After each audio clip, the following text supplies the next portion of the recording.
I wanted to talk today about the drift of culture and the cultural argument for the truth of what we believe. Many years ago now, seemed like yesterday to me, there was a person who was world famous. He had a study center in Switzerland.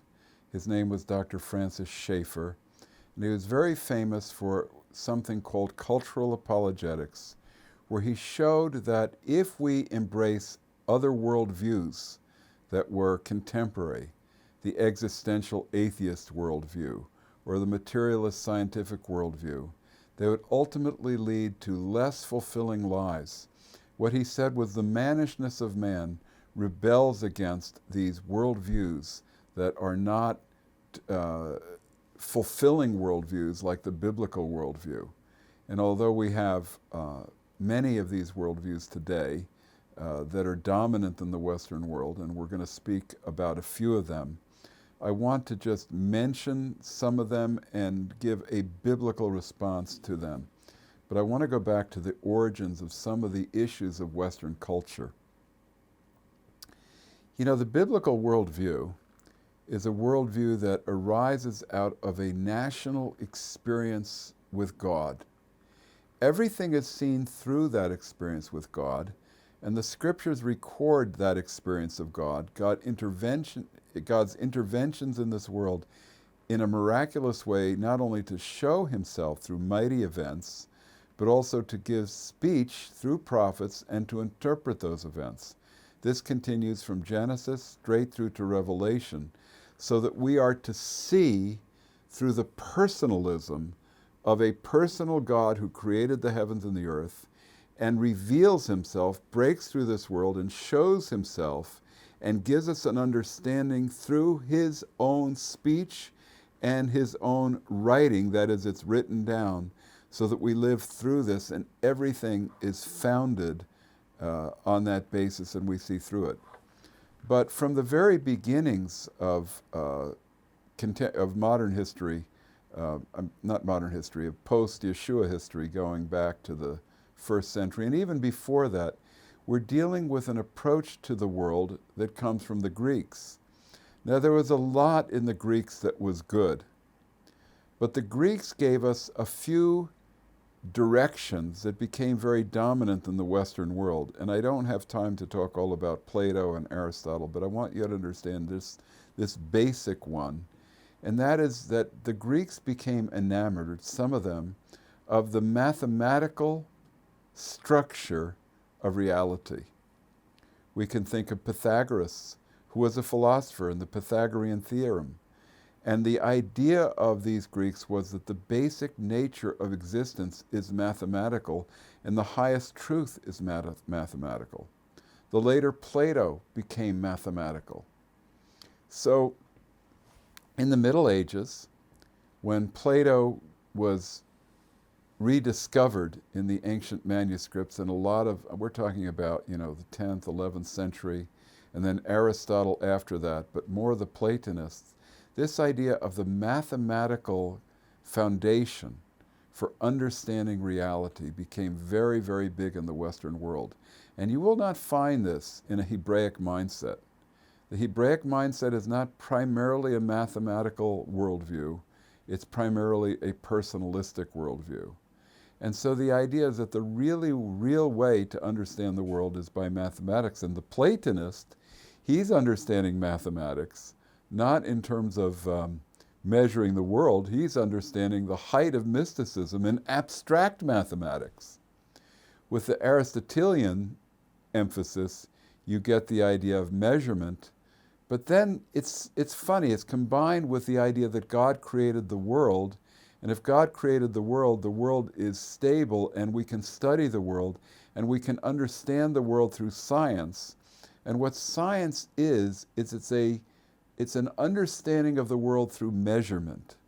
And mathematical measurement is correct and is very, very important in science, but when we go back to the Enlightenment, the higher truth is that truth which can be defended by empirical experience that can be put into mathematical formulae. So mathematical formulae become really a key to understanding human existence. John Locke, by the way, who was a believer and wrote an apologetics textbook and was one of the theorists behind American political system and influenced Thomas Jefferson and all of those folks in America. He wrote about understanding the world, and he said of the world that there are two kinds of qualities. There are the primary qualities of an object, and it's that which can be measured, and those are the more important ones. And then the secondary qualities of an object, its taste, its smell, its color. Those sensory qualities are secondary and they're subjective. So if you really want to get at what makes things tick, you have to go to a mathematical measurement orientation toward reality. This mathematical measurement orientation toward reality became dominant in the Western world, leading to Darwinism and skepticism about God, because God and his relationship to the world is not something directly mathematically measured, although today there are mathematicians who say God has to exist because of the mathematics of the design of the universe. Nevertheless, the idea is that the really real is that which is empirical and can be measured, and that when we do experiments and measurements, that's what tells us about the nature of the world. And this developed into a philosophy at the turn of the century, the 20th century, known as positivism or logical positivism, which said the only real truth, or truth can be only understood as pertaining to mathematics, pure mathematics, which is deductive, and applied mathematics, which is science, measurement, and experimentation. So if something cannot be put into an empirical statement of measurement, we cannot say of that statement it can be either true or false. So statements about religion, statements about ethics, are statements that are subjective preferences and are not capable of being declared true or false. Now it's interesting, there was a rebellion against this domination of what we would call scientific naturalism, which became very dominant in the Western world. Even psychology was a matter of measuring behavioral responses. Colors were put down to formulae. But like I said, there was a rebellion in philosophy against this, and it was good. It's helpful to us that there was a group of philosophers. One was Wittgenstein, who was one of the guys that originated this idea of the only really real that's capable of truth statements is the mathematical and the measured. Wittgenstein eventually rejected that and said language is much broader than that. But we find this in the German philosopher who is known as one of the leaders in the school of existential phenomenology, Martin Heidegger. And he rebelled against the idea that the really real world was the world that could be mathematically measured. A lot of us today deal with skepticism on the basis of the scientific mentality, which denies the truth of the Bible and the biblical worldview because it's not a mathematical measured system of truth. And truth is something much broader than that. It's intuitive, it's experiential. We don't have time to go all the dimensions of this issue of what truth is and how it can be decided in a non-mathematical way.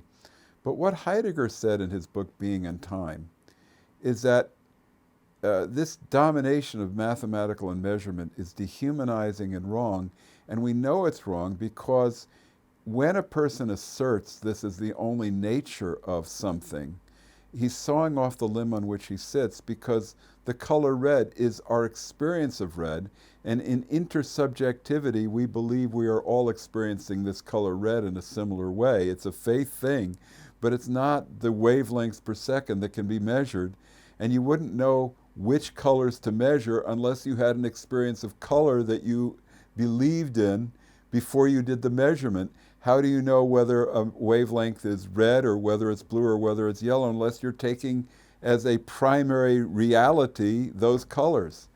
And it's the same thing with all of the human experiences. Love is not a chemical reaction in the brain that can be measured mathematically, although there are scientists that will tell you that. Guilt is not a chemical reaction in the brain. Love, the joy of beauty, is not something that is subject to just chemical reactions in the brain that can be measured. As a matter of fact, the people that have opened the brain and have tried to see where those chemical reactions are taking place have to have the person tell them that they're experiencing love, or they're experiencing beauty, or they're experiencing warmth, or they're experiencing things. Human experience is what it is in something that the German philosophers called the lived world, or the Lebenswelt. And so this is very helpful in terms of a biblical worldview understanding, that we transcend this mathematical understanding of reality. One of the other rebellions against this is a philosophy known as postmodernism. And I want to just speak to a few things in this idea of postmodernism. Postmodernism rebels against the Enlightenment mathematical understanding of reality and says that reality is a subjective response, and that we make of reality what we choose to make it. But there's no worldview, there's no meta-narrative by which we can decide one thing is true, another thing is false. So there's a radical skepticism about worldviews, but also a radical affirmation of human freedom. These postmodernist thoughts go back to existentialism, where this radical freedom is such that a person can choose to be anything that they want, and that everything becomes fluid, and that we are to have a total non-judgmental orientation toward people and things, and no worldview by which we can judge something to be true or false, or to be just or righteous, over against something being unjust and evil. Good and evil are categories that have no ultimate truth value, but are chosen subjectively. This is the postmodern subjectivism. It deconstructs history and says history is written by the powerful. And yet, in the strangest contradiction, the postmodernist asserts his values, and you see this, by the way, in protests against racism and other things. So you have these postmodernists that don't believe in God, don't believe in a worldview, assert their preferences as if they are absolute. One writer said concerning good and evil that to say something is good and to declare it as good is to say, I prefer acting this way and I encourage you to agree with me, but that there's no objective basis for deciding something as good or evil.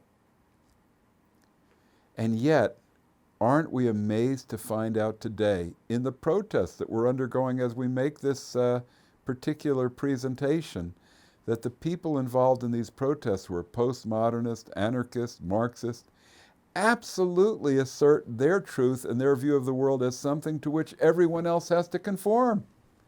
This contradiction is amazing within the heart of postmodernism. So let me summarize a little bit about the culture and the cultural drift today, which is very destructive. Only a biblical worldview gives us a place to stand. No, it is not true that mathematical measurement is the ultimate nature of reality, although we can see that the world is designed and that we are accountable to a good God. Nor is it true that we can create our own meaning and value and are not subject to an ultimate narrative about the nature of reality. God has broken into this world and has shown himself and has declared the kind of life that's good and fulfilling for human beings. And he gives us, so to speak, the manual for how we are made and how we can live a fulfilling life within the boundaries of his law. And within those boundaries, there is great freedom. These are some of the things that I wanted to say about responding to our contemporary culture, with a hope that you would know that the biblical worldview is the best place to stand. For further information on this topic, once again, please acquire the Biblical Worldview and Apologetic, or listen to the more extensive presentations that we will do when we present the whole course. God bless you. It's been great to make these presentations for you.